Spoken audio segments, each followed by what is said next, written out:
नमस्कार, मैं रचना शर्मा। चढ़ती कला टाइम टीवी देख रहे हैं सभी दर्शकों का स्वागत करती हूं। आप देख रहे हैं हरियाणा के समाचार। समाचारों की शुरुआत से पहले एक नजर आज की मुख्य सुर्खियों पर।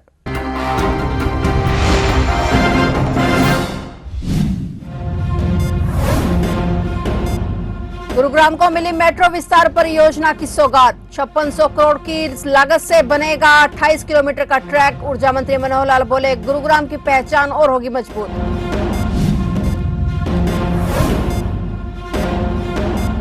हरियाणा पुलिस ने कार्यप्रणाली बदलने के लिए उठाया बड़ा कदम। शिकायतें थाने में नहीं रहेंगी लंबित, प्रभारी को देना होगा जवाब। थानों और चौकियों में हर शिकायत पर होगी त्वरित कार्रवाई।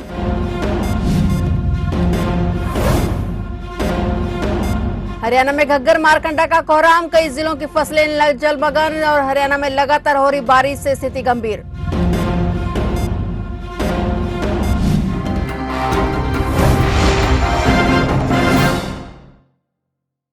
और अब समाचार विस्तार से। गुरुग्राम के सेक्टर 44 से मेट्रो विस्तार परियोजना का शिलान्यास किया गया है। केंद्रीय शहरी विकास, आवास एवं ऊर्जा मंत्री मनोहर लाल खट्टर बतौर मुख्य अतिथि मौजूद रहे। उनके साथ मुख्यमंत्री नायब सिंह सैनी और उद्योग एवं वाणिज्य मंत्री राव नरबीर सिंह भी मंच पर रहे। मनोहर लाल खट्टर ने कहा कि गुरुग्राम अब सिर्फ हरियाणा ही नहीं बल्कि देश दुनिया में भी पहचान बना चुका है। यहाँ 400 से अधिक फॉर्च्यून कंपनियां हैं। आईटी और उद्योग का बड़ा हब है। शहरी विकास मंत्री ने बताया कि गुरुग्राम सेक्टर 44 से शुरू होने वाली यह मेट्रो विस्तार परियोजना 28 किलोमीटर लंबी होगी, जिस पर 5600 करोड़ रुपए से अधिक की लागत आएगी। यह योजना द्वारका एक्सप्रेसवे और दिल्ली एयरपोर्ट पर से भी जुड़ेगी। उन्होंने कहा कि प्रधानमंत्री नरेंद्र मोदी के नेतृत्व में 2014 से अब तक मेट्रो नेटवर्क में क्रांतिकारी बदलाव हुआ है। पहले देश के केवल 5 शहरों में 248 किलोमीटर मेट्रो थी, जो अब बढ़कर 24 शहरों में 1066 किलोमीटर हो चुकी है। मुख्यमंत्री नायब सिंह सैनी ने कहा कि मेट्रो गुरुग्राम के लोगों की जिंदगी आसान बनाएगी। यह सिर्फ दूरी कम नहीं करेगी बल्कि दिलों को भी करीब लाएगी। उन्होंने कहा कि सबका साथ, सबका विकास, सबका विश्वास और सबका प्रयास के मंत्र से हरियाणा आगे बढ़ रहा है। हमारा गुरुग्राम एक बढ़ता हुआ विकास की ओर आगे अग्रसर एक ऐसी नगरी है जिसका नाम न केवल अपने देश में है बल्कि दुनिया में भी है। यहां 400 जिनको फॉर्च्यून कंपनीज कहते हैं, उनके कार्यालय यहां पर हैं। बहुत विदेशों से लोग यहां आते हैं। एक औद्योगिक नगरी है, व्यवसाय की नगरी है। दुनिया का व्यापार यहां से चलता है। सिलिकॉन सिटी इसको कहा जाता है। आईटी का ये हब है। और इसका कारण मुख्य रूप से अब ये कई कारण गिनाए जा सकते हैं कि गुरुग्राम का विकास ऐसे कैसे हुआ, कितना हुआ, क्यों हुआ, बाकी शहरों के मुकाबले में ज्यादा हुआ। उद्योग यहां है, लेकिन उद्योग तो यहां से पहले फरीदाबाद में और ज्यादा था।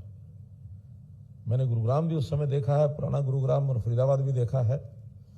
देश के पार्टीशन के बाद फरीदाबाद को एक औद्योगिक नगरी के रूप में विकसित किया गया, लेकिन समय के बाद वहां विकास रुका, यहां का विकास बढ़ा।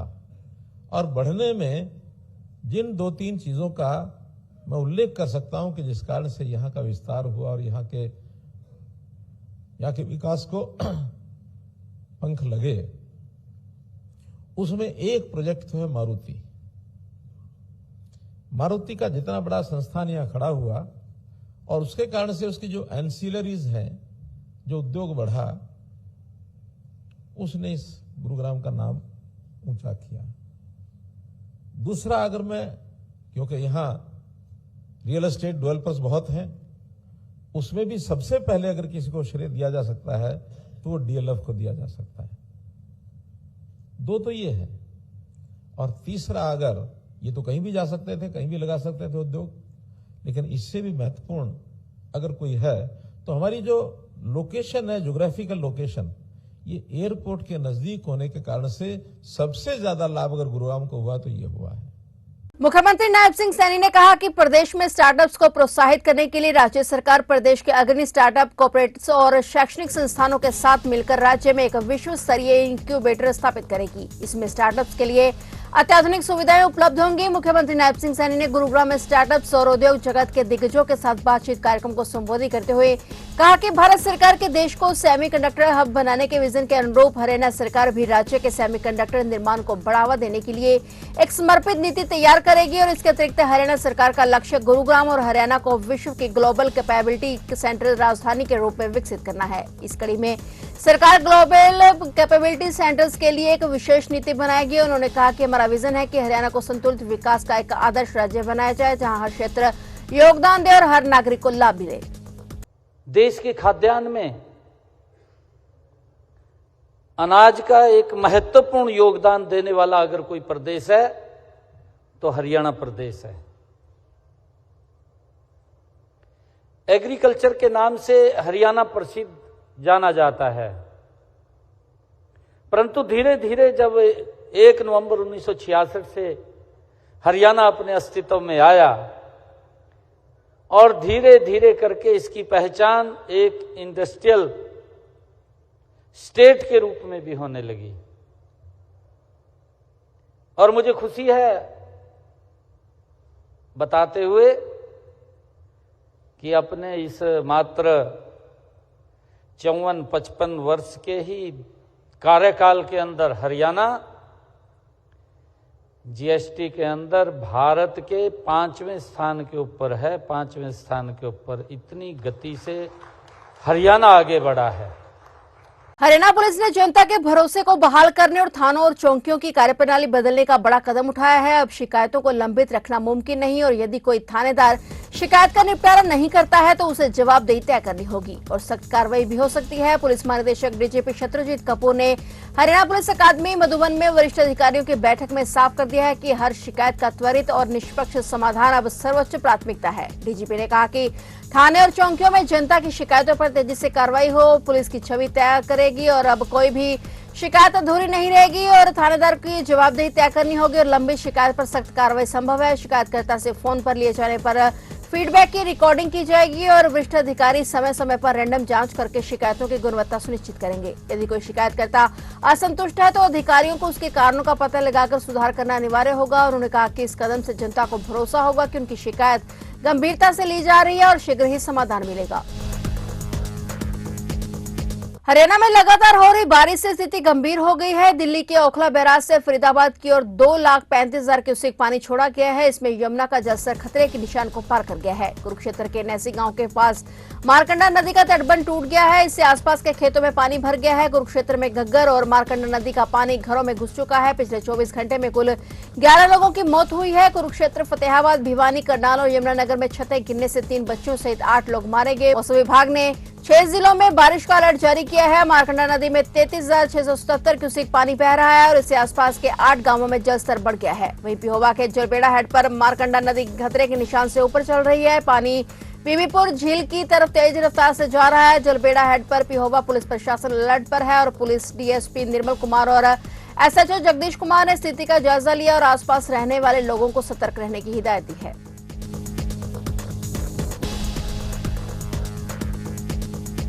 हरियाणा के कैबिनेट मंत्री अनिल विज ने लालू यादव पर निशाना साधते हुए कहा कि हमें लालू यादव से यह नहीं सीखना कि नौकरी देने के लिए कैसे जमीन हथियानी है या फिर घोटाला कैसे किया जाता है। भाजपा हमेशा सकारात्मक राजनीति करती आई है और करती रहेगी। वहीं केजरीवाल को लेकर बोले कि जब से उनकी मुख्यमंत्री की कुर्सी गई है तब से लगता है कि वो दिन में सोते हैं और रात में जागते हैं। इस दौरान उन्होंने जीएसटी को लेकर भी प्रतिक्रिया दी है। वहीं जीएसटी 2 में इस बार तंबाकू जैसी चीजों पर 40% टैक्स लगाया गया है और कई चीजों में राहत दी गई है, जिसे लेकर कैबिनेट मंत्री अनिल विज ने कहा कि प्रधानमंत्री ने जीएसटी की दरें घटाकर हिंदुस्तान के विकास को पहिए लगा दिए हैं और चीजें सस्ती होंगी, ज्यादा खरीदारी होगी, ज्यादा मांग होगी, ज्यादा कारखाने लगेंगे और ज्यादा रोजगार मिलेंगे। ये साइकिल है। प्रधानमंत्री मोदी ने एक ही झटके में देश के विकास को राह दिखाई है और इसके साथ ही आम आदमी की जरूरत की चीजों को भी सस्ता कर दिया है। लालू यादव जी बिहार में क्या करना है, क्या नहीं करना, ये तुम्हारे से पूछ के तो करना नहीं हमने, क्योंकि जो तुम्हें आता है कि चारा कैसे खाना है, नौकरियां देने के लिए जमीन कैसे हथियानी है, आईसीआरटीसी का घोटाला कैसे करना है, हमने नहीं सीखना तुमसे। और ना हमने लोगों को सीखना देना है। हम तो सकारात्मक राजनीति करते हैं, भारतीय जनता पार्टी सकारात्मक राजनीति करती है, और वो राजनीति करते करते ही आज हिंदुस्तान में लगभग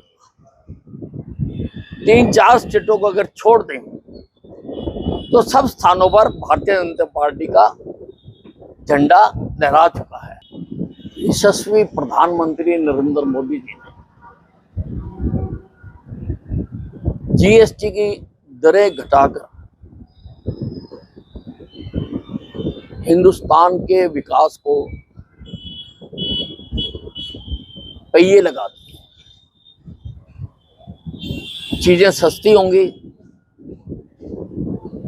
ज्यादा खरीदारी होगी, ज्यादा खरीदारी होगी, ज्यादा मांग बढ़ेगी, ज्यादा मांग आएगी, उसको पूरा करने के लिए ज्यादा कारखाने लगेंगे, ज्यादा कारखाने लगेंगे, ज्यादा रोजगार मिलेंगे, ज्यादा रोजगार मिलेंगे, फिर और खरीदारी होगी, और खरीदारी होगी, फिर और कारखाने लगेंगे, और कारखाने लगेंगे,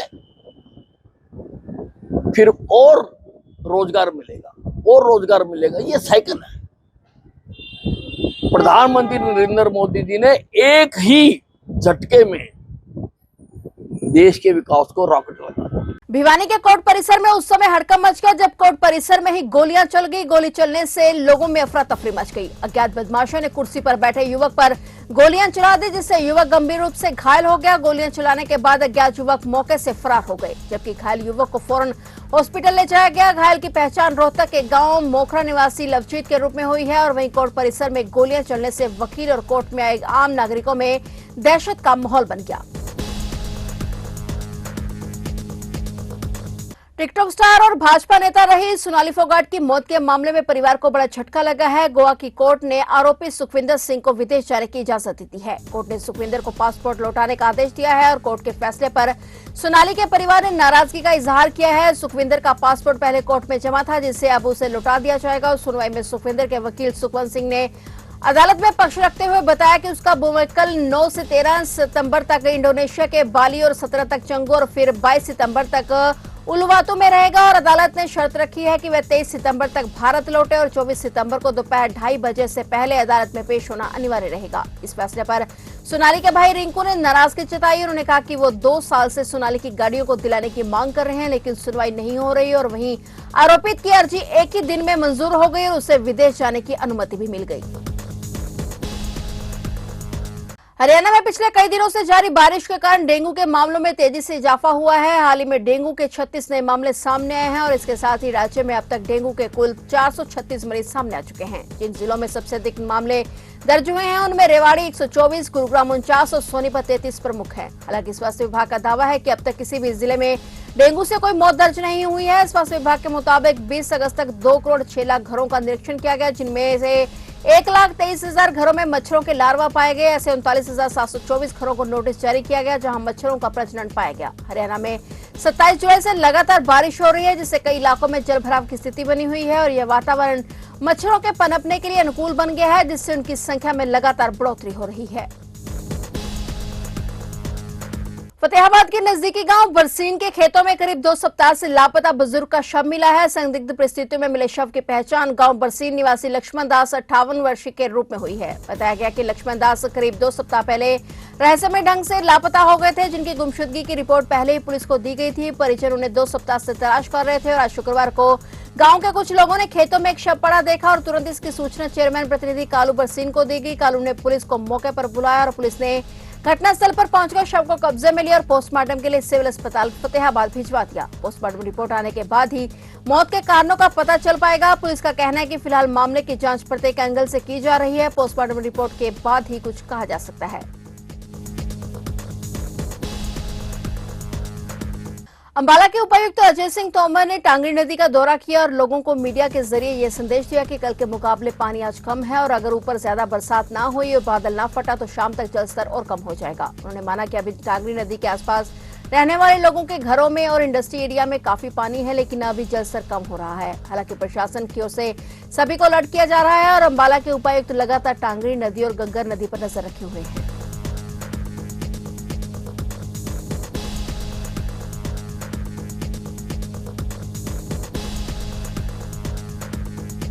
देखिए जो 2 दिन पहले बहुत तेज बारिश आई थी पूरे अपर कैचमेंट एरिया में, टांगरी और घग्गर और मरकंडा के, वो सारा पानी हमें परसों से बढ़ना शुरू हो गया था। कल काफ़ी बढ़ गया था और कल रात पे एक पीक फ्लो आया टांगरी का जो 43,000 क्यूसेक था। करीब 10 बजे के आसपास सबसे ज़्यादा पानी था।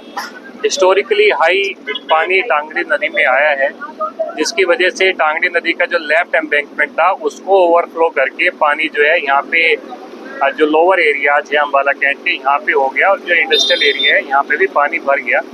सिचुएशन अभी ये है कि करीब 6 से 8 फीट पानी हमारे इंडस्ट्रियल एरिया में और कुछ रेजिडेंशियल एरिया में घुसा हुआ है। थैंकफुली बारिश नहीं हुई है, कल से बारिश नहीं हुई है और जो अपर कैचमेंट एरिया है पंचकुला के और मोरनी हिल के वहाँ पे भी बारिश नहीं हुई है, जिसकी वजह से पानी का लेवल लगातार कम हो रहा है और ऑलमोस्ट कल जो पीक लेवल था उसका आधा हो चुका है। अभी 25,000 क्यूसेक से नीचे का पानी चल रहा है। पानी थोड़ा थोड़ा करके वापस टांगरी नदी में जाने लग गया है। मैं उम्मीद करता हूँ कि अगले 4-5 घंटे में टांगरी नदी का लेवल और कम हो जाएगा और ग्रेविटी फ्लो के माध्यम से काफ़ी सारा पानी बाहर चला जाएगा। इंडस्ट्रियल एरिया में हमारा डेडिकेटेड पंप्स लगे हुए हैं इसके पानी को निकालने के लिए, जो एक्टिव है। यहाँ पे एक्सीएन से मैंने रिव्यू किया है। एहतियातन तौर पर हमने सभी को यहाँ पे निर्देश दिए थे, पहले भी कल भी दिए थे कि जी यहाँ से सभी जो लेबर है जो रहने वाले हैं वो निकल जाए। अनफॉर्चुनेटली कुछ लोग रुके रहे यहाँ पे, जिनका हमने रात में रेस्क्यू भी किया। रेस्क्यू ऑपरेशन अभी भी कंटिन्यूसली जारी है। जो भी बाहर निकलना चाह रहे हैं उनको हम लेके आ रहे हैं।